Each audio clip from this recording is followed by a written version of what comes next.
Every day, most people walk into work carrying their skills, but leaving their purpose at the door. They trade meaning for meetings, inspiration for instructions, and passion for paychecks. But what if the real productivity problem isn't about time or talent? It's about direction, because when people forget why they do what they do, they stop caring how well they do it. The truth is, your why isn't a poster on the wall. It's the fuel under pressure, the anchor when chaos hits, and the compass that tells you which battles deserve your energy. If you don't bring your why to work, someone else will decide what you work for. And that's not leadership, that's survival. When you use your why at work, you stop being a participant. You become the pulse. You stop chasing tasks and start shaping culture. The urgency is simple. Every day you delay leading with why, you strengthen a system built on what. And in a world full of noise, people don't follow instructions. They follow intention. Purpose isn't a line in your employment contract. It's the standard you set for yourself when no one's watching. Most men walk into their careers thinking their title defines their worth. They chase promotions like validation, not realizing that the most powerful thing they could ever bring to work is not their role, but their reason. Women often see this difference earlier. They notice how men confuse recognition with fulfillment. They watch how men push harder to prove, not to connect. But purpose isn't proven through effort. It's expressed through conviction. When a man understands his why, his decisions stop being reactive and start being intentional. He no longer needs applause to confirm he's doing the right thing. He feels it in his alignment. In workplaces where pressure defines performance, many men lose their voice because they've replaced authenticity with acceptance. They do what's expected, not what's meaningful. Women sense this drift they can feel when a man's drive is fueled by fear rather than clarity. And it's not weakness they see, it's misdirection. Because a man without purpose is a man who works hard in every direction, except the one that leads him home. Purpose is not about what you do. It's about why you choose to do it that way. The same task done with meaning transforms from labor into legacy. A man who leads a team with purpose doesn't just delegate. He inspires alignment. He makes others feel that their effort contributes to something that matters. Women in those environments don't just see leadership, they experience trust. They follow not because they're told to, but because they believe in what the man believes. That's the invisible current that turns workplaces into movements and employees into believers. The hardest battle for most men is between competence and connection. They've been trained to win, not to feel. So at work, they hide behind expertise, numbers, and results, thinking that's what gives them value. But when a man leads with his why, his strength shifts from his ability to control to his ability to connect. He doesn't fear being vulnerable because his purpose gives him direction even in uncertainty. Women find strength in that kind of leadership, not the kind that dominates, but the kind that defines. A declaration of purpose is not something you write. It's something you live. It's the way you respond to setbacks, the tone you bring into a room, the standard you hold when everyone else lowers theirs. In a workplace filled with deadlines and demands, the man who knows his why brings stillness in motion. He becomes the reference point when confusion rises because his actions are not reactive. They're rooted. Women gravitate toward that consistency. Men respect it because it reflects something they crave themselves, clarity. Using your why at work isn't about being louder, it's about being truer. It's the quiet conviction that your value doesn't depend on position or praise.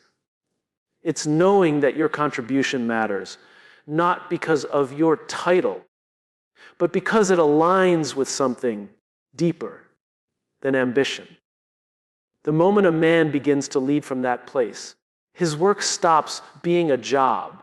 It becomes a declaration of who he is and what he stands for. A position can grant authority, but only a purpose earns influence.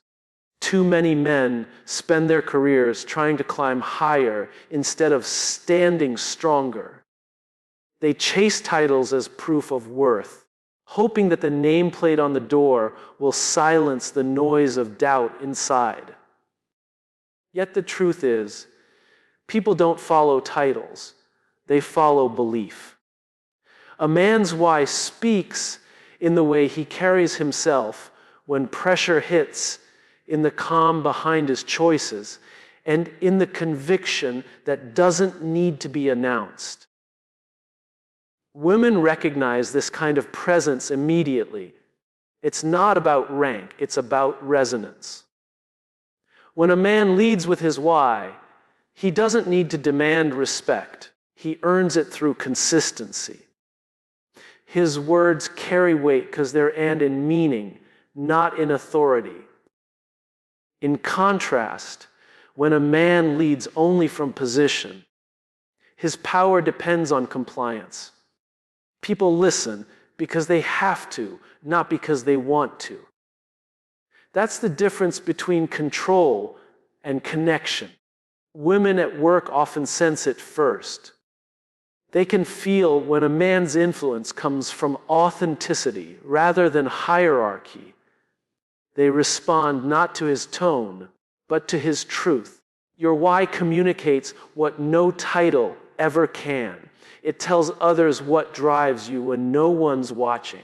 It reveals whether your ambition is rooted in ego or purpose.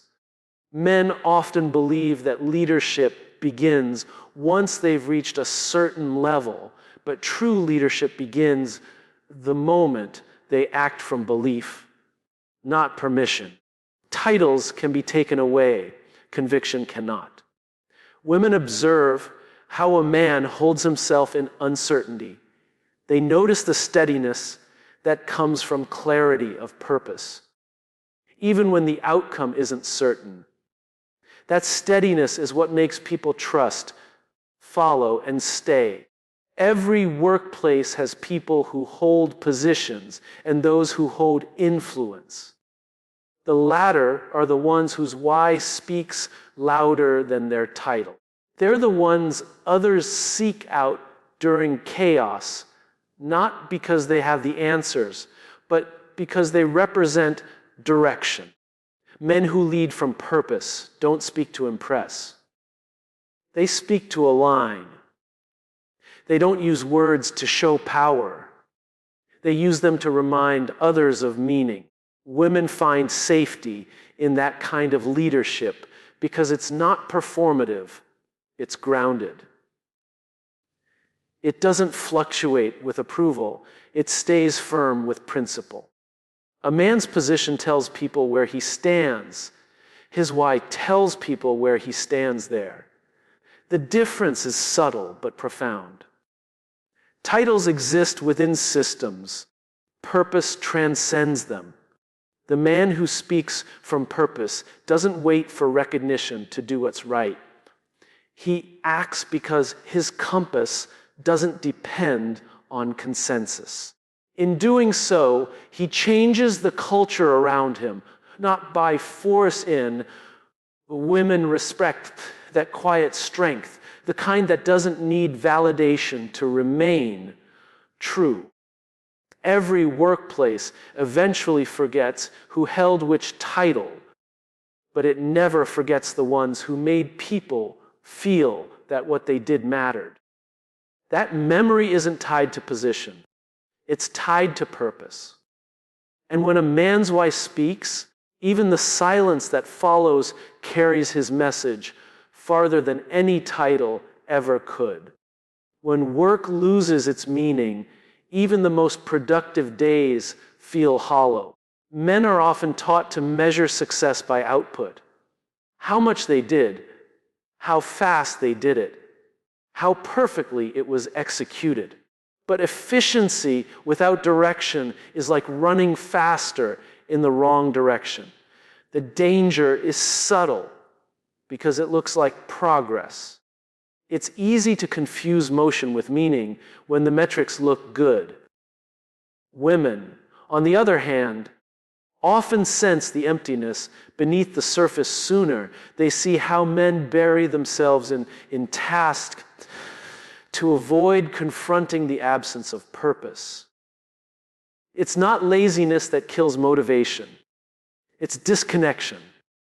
A man driven by purpose works differently. He doesn't need to chase speed because his focus is on significance. When he knows why his work matters, he doesn't measure time, he measures impact. Efficiency then becomes a tool, not a trap. But without meaning, efficiency turns into routine, and routine into numbness. Men often fill that void with more effort, believing that harder work will bring fulfillment, when in reality, it only deepens the fatigue. Women observe this pattern in silence, watching men push for results while losing the spark that made them care in the first place. When a man works without meaning, he begins to detach from his emotional self. He becomes a performer, not a participant. He processes the process but forgets the purpose. He completes tasks but doesn't connect to outcomes. This creates a quiet kind of burnout. A burnout that doesn't come from exhaustion, but from emptiness. Women working alongside men like this often feel the imbalance. They sense the absence of emotional investment, the lack of joy in the craft, the fading belief that once made work feel alive. It's not that men stop caring, it's that they forget what they're caring for. Meaning transforms the experience of work. It turns performance into pride, effort into energy, and challenges into opportunities to express belief. When a man understands why he's doing something, his actions carry weight beyond instruction. He becomes less focused on being perfect and more focused on being purposeful. Women connect to that energy because it communicates sincerity. It shows a man who's not just doing, but believing. In that space, collaboration becomes deeper, conversations become real, and respect becomes mutual. Work built only on efficiency strips away the very essence that makes human effort powerful. Emotion. When men chase results without reflection, they end up producing outcomes that look successful but feel meaningless.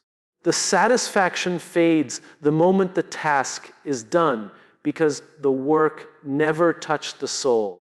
Women know the difference between a man who's performing a job and who's fulfilling a calling. They can feel it in his tone, his presence, and his patience. The first is mechanical, the second is magnetic. A workplace driven only by efficiency breeds compliance, not commitment. Men in those spaces operate like machines, precise disciplined, yet emotionally disconnected. But when meaning returns, energy changes. The same tasks become expressions of purpose. The same pressure becomes proof of belief. Because in the end, efficiency only fulfills when it serves something that matters, and without even the best performance becomes nothing more than executed emptiness. The strength of a team isn't measured by how well its members chase goals, but by how deeply they share belief. Goals are external. They change with seasons, targets, and trends. Belief is internal. It defines how a team moves when everything around them shifts. Most men in leadership focus on aligning goals because they can be measured, tracked, and celebrated. But belief can't be written in a spreadsheet. It's felt, not counted. Women in teams often sense it faster. They feel when a group is moving with conviction or just compliance. And the truth is, no team ever becomes great by simply agreeing on what to do. They agree on why they're doing it. Men tend to bond over challenges. They build unity through competition, through the shared desire to win. But that unity is temporary when it's built on outcomes. When the result doesn't arrive, the bond begins to fracture. A team rooted in belief, however, stays together through loss, doubt, and change because their connection isn't transactional. It's emotional. Women contribute to that depth naturally. They bring empathy where men often bring drive. When both forces align, conviction and compassion, the team becomes unbreakable. The belief becomes their backbone, and goals simply become milestones on a shared journey.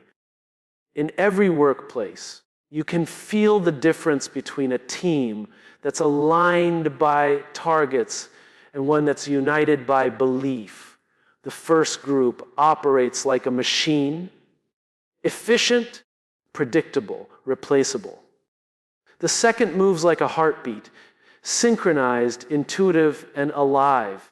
Men often struggle to see the value of this emotional undercurrent because they've been conditioned to equate logic with strength. But belief doesn't compete with logic. It amplifies it. It gives men something to fight for, not just something to fight about. Women bring a quiet wisdom to this dynamic. Their connection isn't a distraction from performance. It's the foundation of it. Belief turns individuals into allies. It dissolves hierarchy and replaces instruction with inspiration.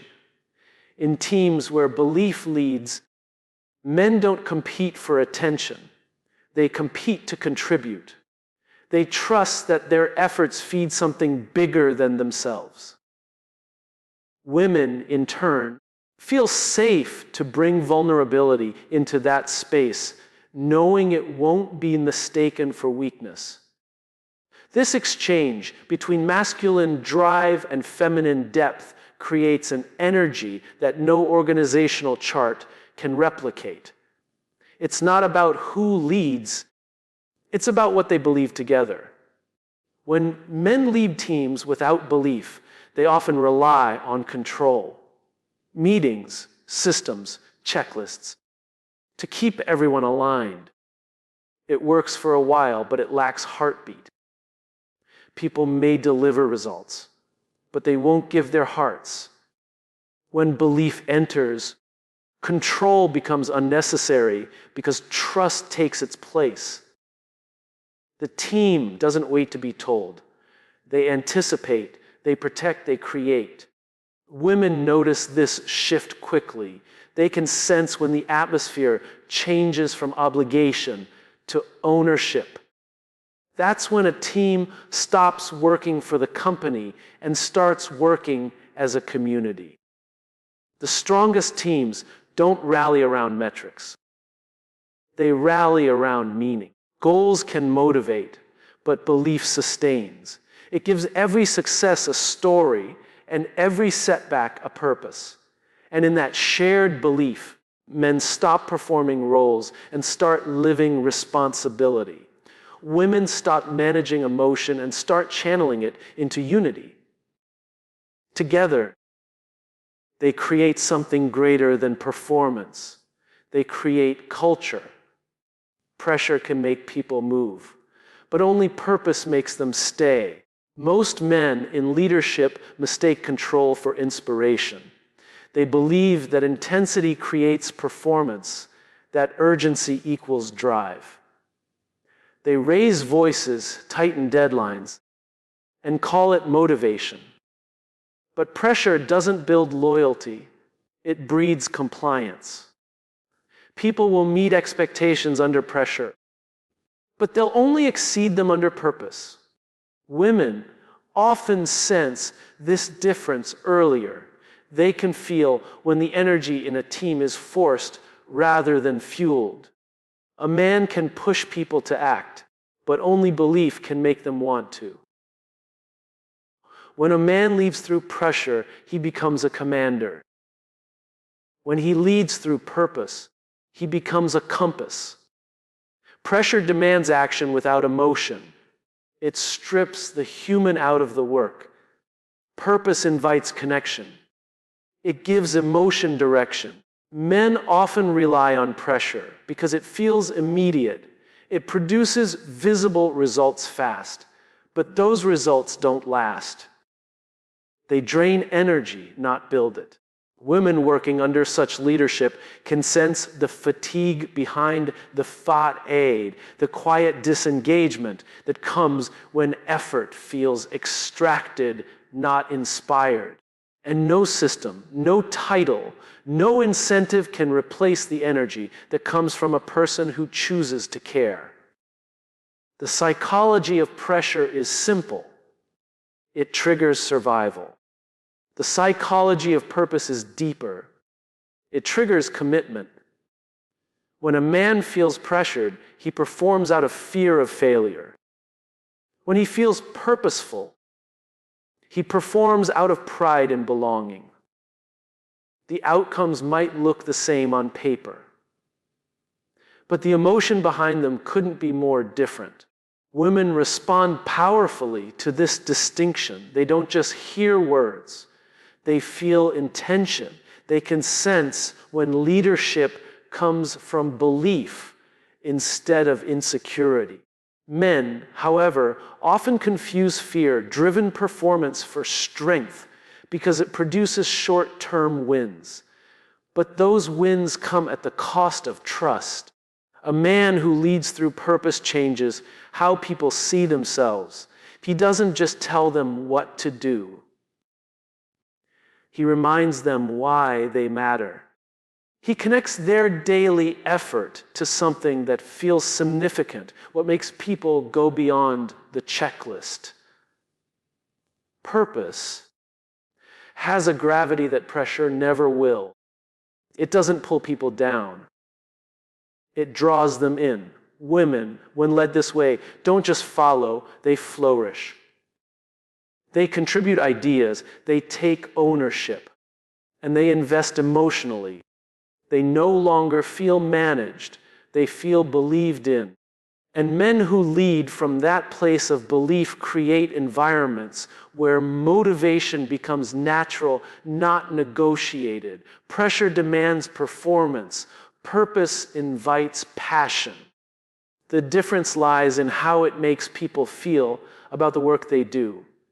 Men who lead by pressure often create followers who wait for orders.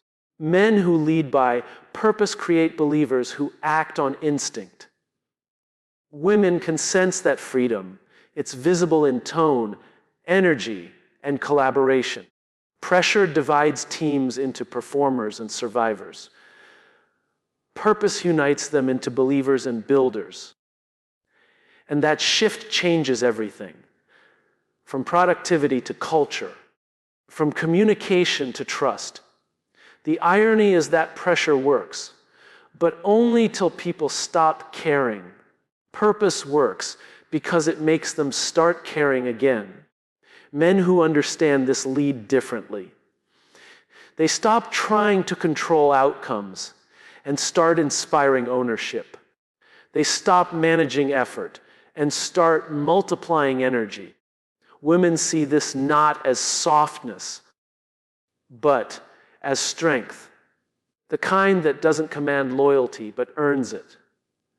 Because the moment people feel connected to purpose, they no longer need to be pushed. They begin to move on their own. When a man forgets his why, he doesn't stop working. He just starts working harder for things that mean less. The tragedy isn't in losing effort. It's in losing direction. Most men don't burn out because they're doing too much.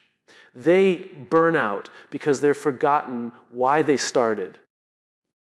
They confuse movement with momentum, filling their days with tasks that look productive but feel empty. Women notice this faster.